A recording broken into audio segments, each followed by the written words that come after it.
Este é o trabalho de conclusão de curso do aluno Hugo Vieira de Andrade, intitulado Desenvolvimento de arranjo produtivo para o processamento de fibra de cânhamo. A banca foi composta pelas professoras Dirlane de Fátima do Carmo, professora Roberta Gimenez de Almeida Rigueira e eu, Marcos Teixeira, professor orientador. A defesa aconteceu no dia 8 de fevereiro de 2022, às 10 horas e 30 minutos, de forma remota. Então, vou falar aqui sobre o desenvolvimento do arranjo produtivo no processamento de fibra de cânhamo, no trabalho de conclusão de curso. Meu nome é Hugo Vieira de Andrade e meu orientador foi o professor Marcos Teixeira. Bom, passando do objetivo, né, foi avaliar o cenário de produção de fibra vegetal no Brasil, identificar as rotas de processamento dessas fibras e seus arranjos produtivos, identificar as tecnologias e maquinários e técnicas de processamento, avaliar os possíveis arranjos para o beneficiamento da fibra de cânhamo, indo do processo de maceração à espadelação, identificar ao menos um arranjo que se mostre viável para ser gerido pela unidade familiar agrícola, estimar o custo de investimento operacional associado à gestão da referida unidade produtiva e consolidar o arranjo produtivo que possa ser replicado em outras localidades. Antes de tudo, a gente tem que diferenciar as cannabis, né? Então, a gente tem a cannabis sativa, a Indica ruderalis. A cannabis sativa, ela apresenta um caule mais comprido, umas folhas finas e possui um alto teor de THC na sua planta, que é o que configura o efeito psicoativo. Já a cannabis indica, ela possui caules menores, folhas menores, com menor concentração de THC comparada à sativa.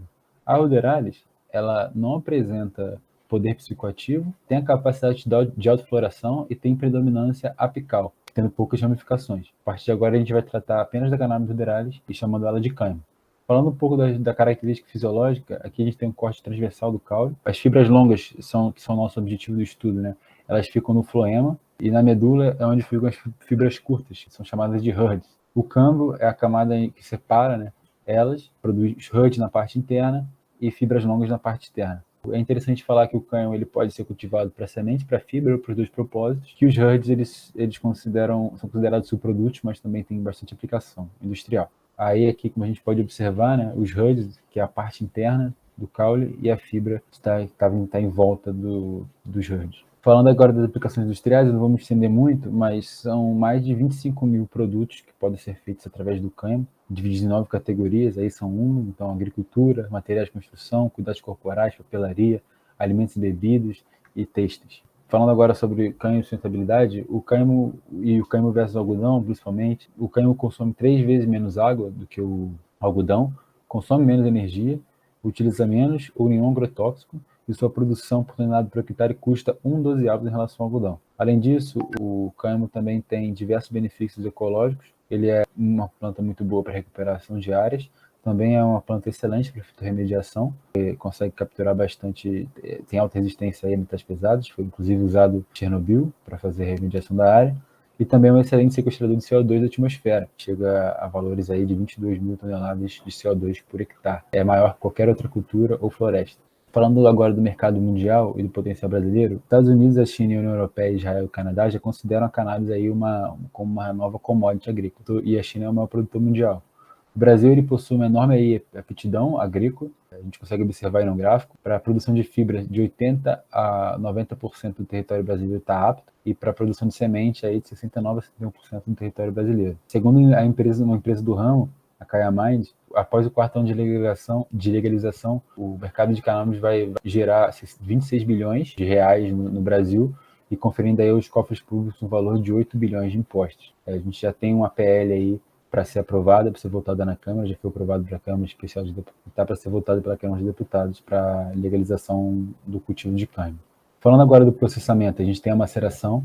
A maceração é um processo natural de quebra de ligações químicas, que permite separar as fibras dos hurds. A maceração com água é o método onde o caule é colhido, ele é submerso em água. Normalmente ele é feito em amarrados e geralmente dura em cerca de 10 dias. A maceração com água produz uma fibra já mais uniforme, com uma melhor qualidade aí nos parâmetros de comprimento, cor e suavidade. A maceração por orvalho, por sua vez, quando a planta é colhida, deixada alinhada no campo, de forma paralela, ficando aí exposta às intempéries por cerca de 2 a 3 semanas. É o processo mais barato e é possível de ser mecanizado também, é o mais comum na Europa. Falando agora da decorticação, é o processo de separação da fibra do núcleo através do esmagamento. Esse processo aí pode ser feito manualmente ou através de máquina de decorticador. O decorticador ideal para cânhamus macerados, ele tem que apresentar superfícies planas, estriadas ou pinadas e usar a compressão, né, para fazer esse trabalho de quebra.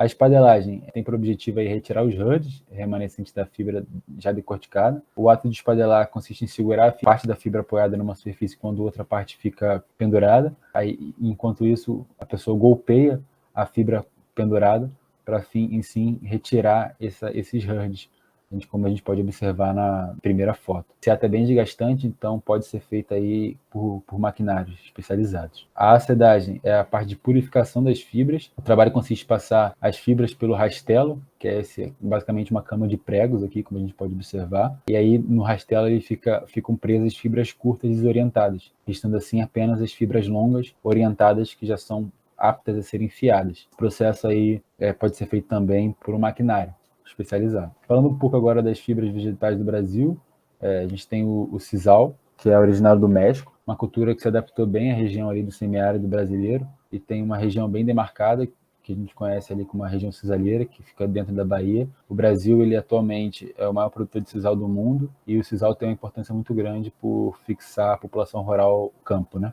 A juta, ela foi introduzida no início dos anos 30, destaque aí para o estado do Amazonas, no Pará. Ele também tem um papel importante de fixação do agricultor no campo e teve uma queda de produção aí devido à competição com a fibra sintética, a importação e a falta de estrutura da cadeia produtiva. O rami, ele foi introduzido no Brasil em 1884, no estado de Santa Catarina, com destaque aí nos anos 60 e 70, do norte do Paraná. Ele também teve sua queda de produção aí devido ao mercado sintético e alto custo de produção no trabalho manual, que levaram ao declínio da cultura de rami nos anos 90. Hoje a planta não é mais produzida para cultivo de fibra.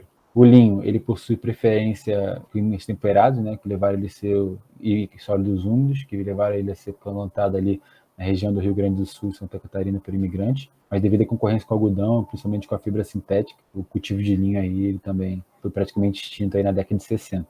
A foto dos dois aí, do rami e do linho.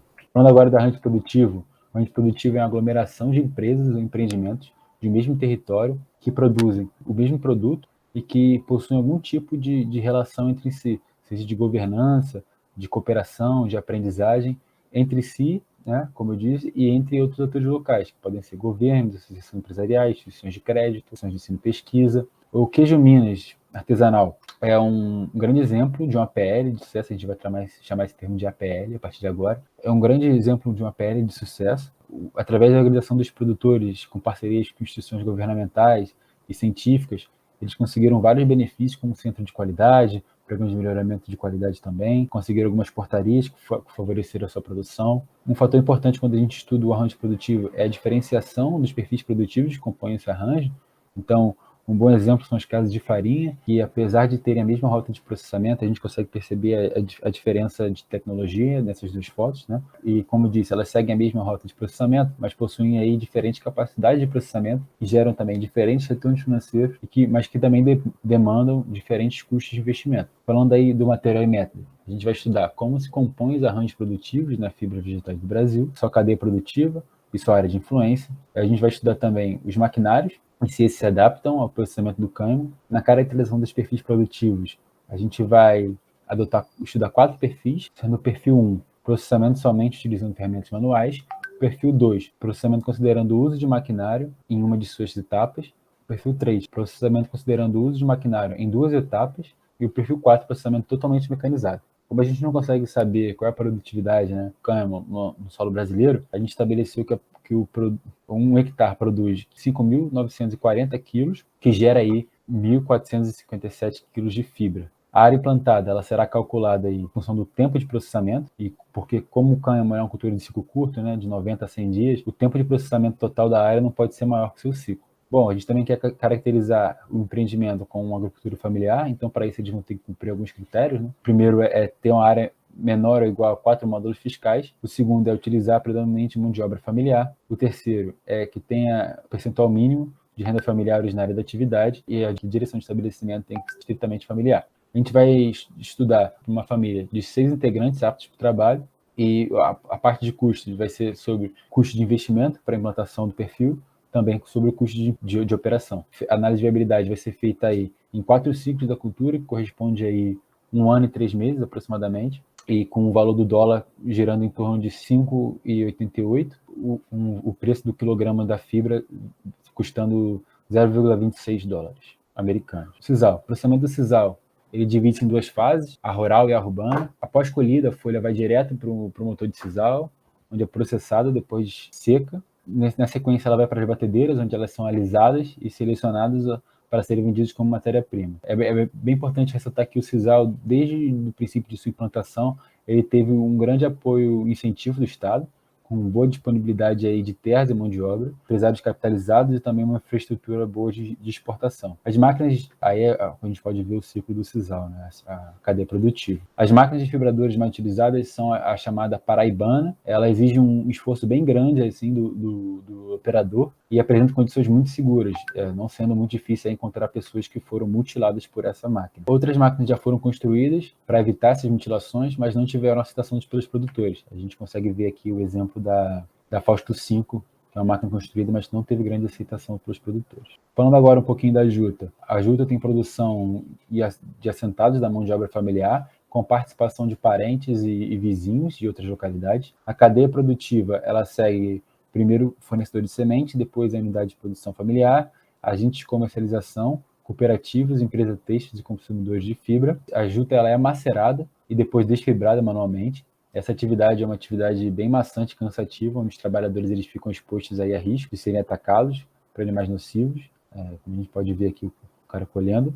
Por causa disso, né, no caso, foi feito protótipos para tirar esse trabalhador da água, né, para fazer com que esse trabalhador não tenha contato com esses agentes nocivos. Então foram desenvolvidos 3 protótipos, com destaque aí para o JASA, para os protótipos JASA, que são esses 2 últimos, que faziam uma produção aí de 300 quilos por dia de fibra, mas que no fim não foi possível aí estarem tirando o trabalhador da água, uma vez que eles só conseguiram reduzir o tempo de maceração necessário, não conseguindo eliminar. O importante é ressaltar que esse protótipo não ganhou escala de produção no Brasil.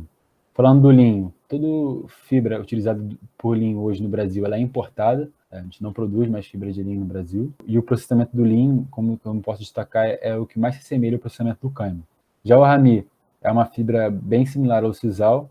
Ele também sofreu com maquinários que apresentavam condições inseguras ao trabalhador, que é o chamado periquito. E o pequeno produtor ele era subordinado aí a um mercado oligopsônio, sendo totalmente subordinado ao setor urbano industrial que definia o preço que queria cobrar sobre a fibra. E aí, desses maquinários que a gente ressaltou, quais deles se adaptam ao cânhamo? Bom, falando primeiro do periquito, fibradora de sisal, eles conferem ao trabalho na fibra apenas um efeito raspador, como a gente consegue ver por esse rotor aí na segunda foto. E esse processo raspador não é o desejado quando a gente fala da fibra de cânhamo. A gente quer um trabalho de efeito de compressão e esmagamento. Além disso, esses 2 equipamentos eles apresentam condições bastante seguras, o que a gente não quer também na nossa máquina de cânhamo. Agora, falando agora do JASA MD2, que é esse da foto, ele tem um bom potencial para um cânhamo, porque ele apresenta esse efeito que a gente desejado, né, de compressão e esmagamento. Tem uma boa questão em relação à segurança, mas, felizmente, esse protótipo não atingiu escala de produção, o que a gente conclui que não existe maquinário no Brasil apto a processar o cânhamo com escala de produção atual. Falando agora dos maquinários, né, que a gente pode usar no processamento de cânhamo. Vamos começar pelo decorticador.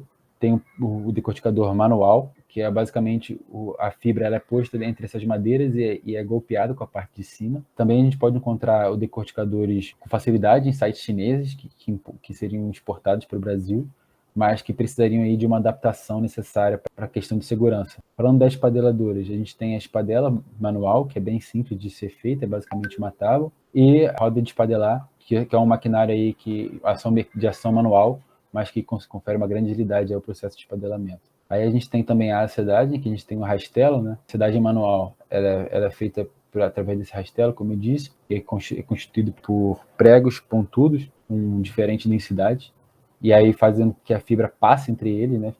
Prendendo as fibras curtas. O maquinário encontrado foi desenvolvido em 1853, nesse protótipo. É uma roda de fileira de pregos alinhados com um espaçamento bem definido, que gira sobre a fibra que é segurada por um orifício pelo operador. Essa máquina tinha tração animal. Também é possível encontrar maquinários automáticos no mercado, principalmente nos países aí que já se destacam, né, pela produção mundial.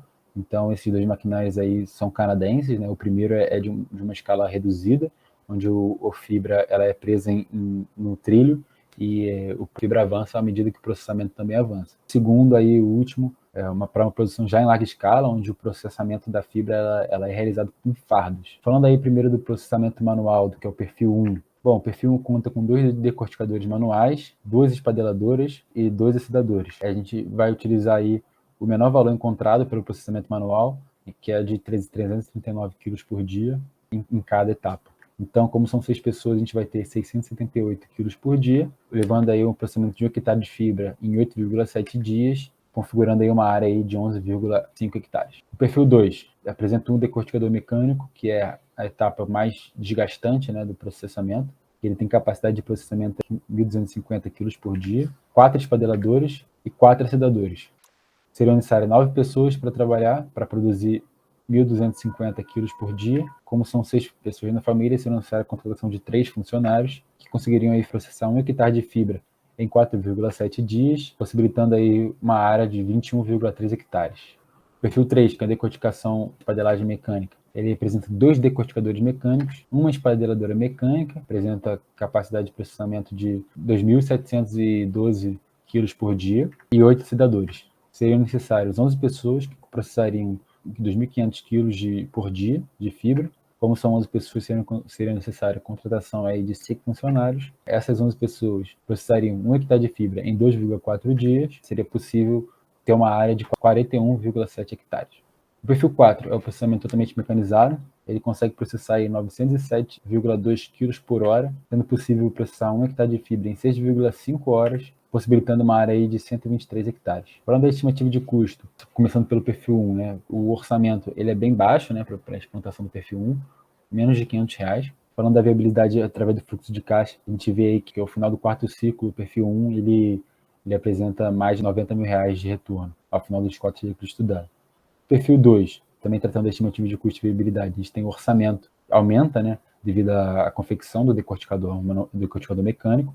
Para isso, a gente foi feito um plano de amortização desse investimento, que entra aí no crédito fundiário, né, no Programa Nacional de Fortalecimento da Agricultura Familiar, que tem um juros baixos aí de 4,5% ao ano. Essa prestação está contemplada no fundo dos custos fixos. Nos custos fixos também está o valor em relação à contratação dos funcionários, e nos custos variáveis é o preço do combustível. E aí, no final dos 4 ciclos, o saldo é de R$33 mil. Para o perfil 3, o orçamento também aumenta um pouco a duplicação, né, da quantidade de decorticadores e também da confecção da espadeladora mecânica. Segue o mesmo plano de amortização e configura aí no final do quarto ciclo R$78 mil. Perfil 4, ele tem uma característica diferente, ele custa aí R$6 milhões só o equipamento. Contando o frete e impostos, a gente tem um valor total aí de R$12 milhões de investimento. O plano de amortização também foi feito para os 4 ciclos. A gente percebe aí, através do fluxo de caixa, que o saldo ele não foi positivo dentro dos primeiros 4 ciclos. Passando agora para a discussão. A gente percebe que a maioria dos perfis produtivos das plantas de processamento para a fibra apresenta um retorno rápido. O retorno ainda acontece no segundo ciclo, os perfis 1, 2 e 3. E o perfil 4 apresentou retorno apenas no 55º ciclo, sendo inviável economicamente. A gente consegue perceber o potencial dessa produção também pelo TIR, né, que é a taxa interna de retorno. A gente teve o maior TIR no perfil 1, seguido pelo perfil 3, depois pelo perfil 2, não sendo possível a gente encontrar o TIR do perfil 5, do perfil 4. As dimensões de propriedade seguem as ordens crescentes dos perfis, e como a proposta desse trabalho era caracterizar esses perfis dentro da agricultura familiar, a gente vai debater agora a viabilidade dentro dessa classificação, né? Então, em relação à mão de obra, o número de pessoas contratadas em nenhum dos perfis ultrapassa o número de integrantes da família, o que considera todos os 4 perfis aptos nesse quesito. Em relação à renda, que diz que é necessário o percentual mínimo de organização, atividade, e que a gestão, e outro critério também diz que a gestão deve ser familiar, a família hipotética, que a gente está trabalhando nesse trabalho, trabalha totalmente na propriedade, tempo integral, então entende-se que esses 2 critérios também são atendidos por esse perfis. Já a dimensão de propriedade, ela diz que um critério, né, que é a questão do tamanho da propriedade, ela diz que a propriedade ela não pode exceder 4 módulos fiscais. O módulo fiscal é uma unidade de expressa hectare, que varia de acordo com o município, e o enquadramento dos perfis entre agricultura familiar ou não vai depender do município, então, que esse arranjo vai ser desenvolvido. Então, por exemplo, o perfil 1 que conta apenas com 11,5 hectares, ele poderia ser implementado na região metropolitana de Niterói, por exemplo, porque Niterói apresenta um módulo fiscal de 5 hectares. Já o perfil 2 e 3, eles poderiam ser facilmente instalados em Gerais, onde predomina módulos fiscais aí entre 10 e 20 hectares. O perfil 4, o município ele precisa ter um módulo fiscal maior que 30 hectares. Na região é possível encontrar módulos fiscais maiores que 30 hectares com facilidade na região Nordeste, Centro-Oeste e Norte, como a gente observa no mapa à esquerda. Também a gente percebe também pelo mapa na direita que nem todas as áreas apresentam melhores condições da climática. Então, a gente percebe ali que entre o estado de Paraná e Mato Grosso do Sul, que é onde faz fronteira, né, com o Paraguai, a gente já percebe uma aptidão para o cultivo. Isso também se explica também porque esse país, o Paraguai, né, no caso, ele tem tradição na América Latina da produção ilegal de cana, de cannabis, né? Dentro do país, a gente percebe ali na região entre a Bahia e Pernambuco se localiza, né, o polígono da maconha, né, como é chamado, o cultivo ilegal de cannabis no país. Eles ficam ali, como eu disse, entre a divisa de Pernambuco e Bahia, beirando ali o São Francisco. Todos os municípios que compõem esse polígono, eles apresentam módulo fiscal igual ou maior a 55 hectares. A produção é feita por camponeses que fazem o trabalho do cultivo e nenhum agricultor é dono da terra. Além de atender também todas as características necessárias para a implantação dos 4 perfis, a implantação de um APL local seria uma forma aí de garantir aos agricultores marginalizados uma forma legal de trabalho. Também seria uma forma de reparar, né, os efeitos nocivos que a ilegalidade da cultura trouxe para a região, que tem altas taxas de homicídios aí comparados ao Rio de Janeiro. Além disso, o APL, localizado no polígono da maconha, faria fronteira, né, com a região cisaleira da Bahia. Poderia ser um caminho ali para explorar e expandir a cadeia produtiva do sisal, utilizando as mesmas rotas para a indústria têxtil e distribuição do mercado interno e externo. Também é algo que poderia ser estudado seria o consórcio entre as culturas do sisal e do cânhamo. Bom, partindo para as conclusões, a gente percebe que não foi possível encontrar maquinário comercialmente disponível no processamento de cana no Brasil. O perfil 1, que é o do processamento manual, apresenta vantagem por ter seguro de implantação muito baixo, conseguindo ser pago com o valor da receita obtido no primeiro ciclo, e aí nem precisando do crédito. A decorticação mecânica, que é o perfil 2, ele apresenta uma receita maior do que o perfil 1 em R$20 mil, mas ainda assim apresenta o menor saldo no final do período estudado. O perfil 3, né, com custo baixo, e a roda de espadelar ela conseguiu alavancar a produtividade, fazendo com que a capacidade produtiva praticamente dobrasse em relação ao perfil 2, fazendo com que o perfil 3 tivesse, ao final, o melhor saldo dentre os perfis de maior investimento, né? O 2, o 3 e o 4. E o perfil 4 ele não apresenta viabilidade econômica dentro dos 4 ciclos estados, como a gente pôde ver. Isso acontece porque, além dos altos custos de impostos e frete, que levou o perfil 4 a ser o único que não apresentou viabilidade foi o fato dele ter sua operação limitada a 8 horas por dia, né, para efeito de comparação com os outros perfis. Mas ele não é um perfil totalmente descartado, uma vez que, à medida que o arranjo produtivo local, à medida que ele fosse evoluindo e crescendo, o perfil poderia se tornar viável aí para, de repente, um grande produtor, ou para compor uma cooperativa que processe caule de agricultores familiares. Sendo assim, a gente conclui que para o arranjo produtivo local proposto, perfil 1 e 3 são os mais elegíveis. A escolha do melhor perfil para ser ponto de partida desse APL vai depender da futura demanda, né, que o cânhamo vai ter no Brasil. É impossível a gente poder hoje estipular como será o mercado dessa cultura no país, mas o que a gente pode afirmar é que o cultivo do cânhamo em solo brasileiro tem enorme potencial para a produção de fibra e também para as outras utilidades não abordadas no trabalho. É isso, muito obrigado. Obrigado, professor. Obrigado a todos.